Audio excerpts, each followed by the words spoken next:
What's up, it's Nicole. Welcome back to my channel. Hi. How's everybody doing? So, it is story time. I promised you guys I would up your time today, and that's exactly what I'm going to do. So, this is a story time about a rehab romance that I had when I was in a halfway house, actually, about 2012. It was quite an experience. So let me set the tone for you. I had just relapsed and moved back into the halfway house, and I had about 6 months sober, and I was one of the girls that had my shit together. Like, I had a job, I was doing the right thing, I had a sponsor, I was staying sober, you know. Yeah, I was a chronic relapser, but I was really working hard on doing the right thing this time, and I thought, you know, I was going to stay sober. So, the way the halfway house is set up is that one hallway, you have girls on each side, and then so there's a hallway on this side of the building and a hallway on this side of the building. This is the girls' side and this is the boys' side, and then down in the basement is the dungeon with more boys. There was always like twice the amount of boys in halfway than there was girls. So it was me and a couple other girls. I don't really remember because I was like really keeping to myself this time around. Like, I wasn't hanging out with people, I wasn't going to parties, like, I was just going to my job and then coming home.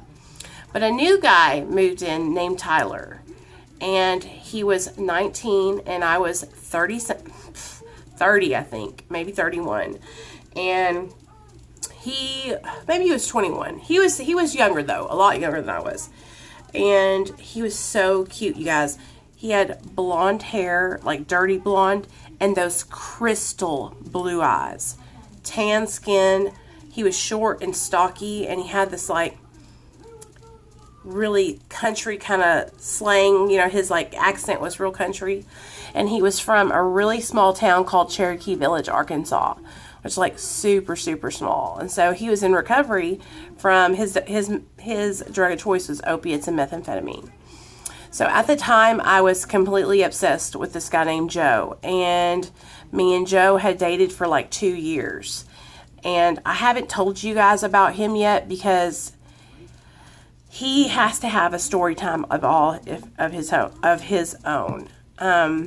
So let's just say that I was dating Joe, and Tyler and I started hanging out a whole bunch, and the kind of relationship I had with Joe was like he took advantage of me. I would go over to his apartment and I would clean it. I would like just do stuff for him all the time. And you know what he would do? Have bitches over to his house. Like, we were seeing each other but not serious. So he always would like have other girls over after I got done cleaning his apartment for him.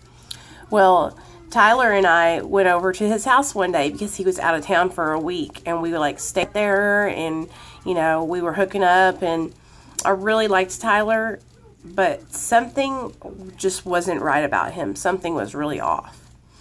Well, he stayed in the halfway house for about 2 months, and then we relapsed together. We went out and got high on cocaine and methamphetamine, and we both got kicked out, and we started living with my friend Chaz. And so, at this time, I thought we were going to, like, start being together. But it was not what I thought it was. It wasn't him liking me. It was him wanting to control and be obsessed with me. And it was really scary, you guys. One night, he kidnapped me. He came up to my job to pick me up. And I thought we were going to go home to Chaz's house, right? And when I got in the car, he was high on cocaine, and he had a syringe loaded with cocaine in it.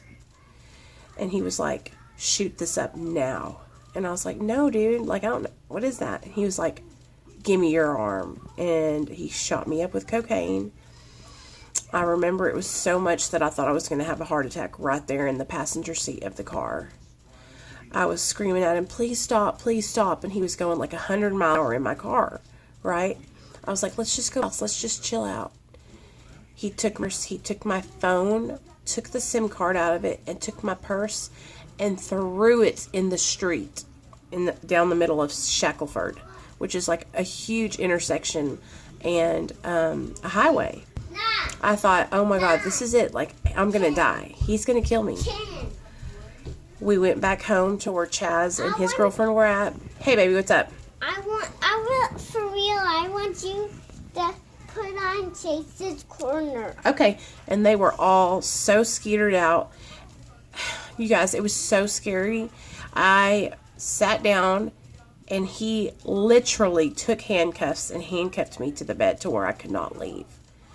I was scared for my life. Like, I was calling for help. I was screaming, Chaz, Chaz. And Chaz and his girlfriend were locked in their bedroom and would not come out and help me. It was so, so scary. I thought he was going to kill me.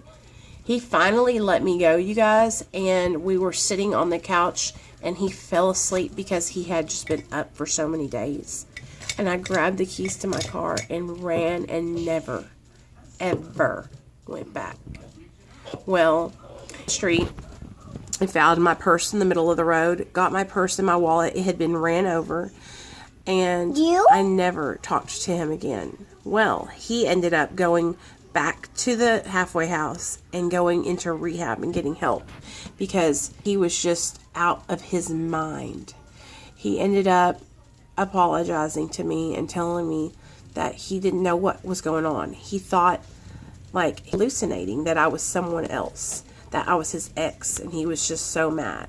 And I was just like, what?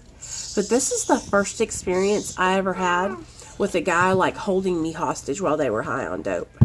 And I had heard from my friends, in fact, one of my really good friends held her hostage and tied her to a tree for 3 days and beat the dog shit out of her. So I know that that happens, but it had never happened to me. So that scared me to death. I mean, long story short, I ended up going and what did I do? Oh, I went and moved in with my sponsor because I was like, I got to get sober. You know, I don't want to stay relapsed. I moved in with my sponsor and she let me pay rent to her, and I started trying to get my life back on track, you know, because I knew that I was going down the wrong path and I didn't want to die. But yeah, that's the story about getting kidnapped. And it was really scary, you guys. Like, if I could just, when he handcuffed me to that, like, it was to like not the bedpost, but it was like this, almost like the leg of the table, but it was a huge glass table. I was scared. Like, I was like, this dude's, he's going to cut me or punch me. And that's how he was. Like, when we were driving the car, he was slapping me and just, it was crazy. But my little boy is right here, and I don't want to talk about it in front of him. So I love you guys, and that's the story. And if you have any questions, just put them down below, and I'll answer them for you. But yeah, this is the kind of stuff that happened when I was in my addiction. So please, women, if you are using and you are hanging out with guys, please be careful and just get sober. Get sober. Bye, guys.